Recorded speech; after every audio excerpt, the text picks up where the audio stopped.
জন্মদিনে দুবাইয়ের রাস্তায় আগুন ধরিয়ে বিপজ্জনক স্টান্ট করার অপরাধে দুবাই পুলিশ এক ব্যক্তিকে গ্রেফতার করেছে।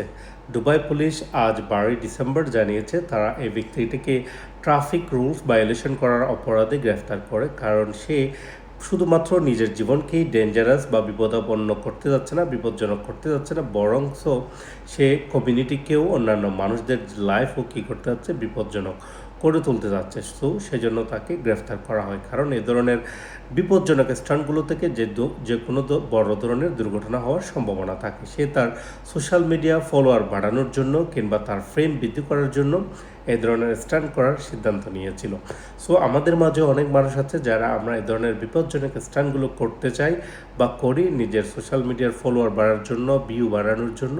আমাদের উচিত এই সমস্ত বিপজ্জনক স্থানগুলো থেকে বিরত থাকা। রিসেন্টলি আমাদের দেশেও একটি ইনসিডেন্ট সংঘটিত হয়েছে। আপনারা জানেন যে ফানি ভিডিও করতে একটা ছেলে, সেও আগুন নিয়ে খেলা করতে গিয়ে আগুনে পড়ে সে এখন ঢাকার একটি হসপিটালে ভর্তি আছে। সো আমরা এই ধরনের বিপজ্জনক স্থানগুলো যেতে বিরত থাকি, কারণ আপনি নিজে বাঁচলেই আপনার সোশ্যাল মিডিয়া, আপনার ফেসবুক, আপনার টিকটক, আপনার ইনস্টাগ্রাম, আপনি যদি নিজেই না বাঁচেন বা নিজে যদি ক্ষতিগ্রস্ত হন, তাহলে আপনার এই টিকটক, ফেসবুক, ইনস্টাগ্রাম দিয়ে কী করবেন যদি আপনি পঙ্গুত্ব বরণ করেন, যদি আপনার একটা চোখ চলে যায়, আপনার একটা হাত চলে যায়। সেজন্য অবশ্যই আমাদের এই দিদিকে লক্ষ্য রাখা উচিত। সবাই ভালো থাকবেন, সুস্থ থাকবেন, এই ধরনের বিপজ্জনক স্থানগুলো করা থেকে বিরত থাকবেন। আসসালামু আলাইকুম ওয়া রাহমাতুল্লাহ।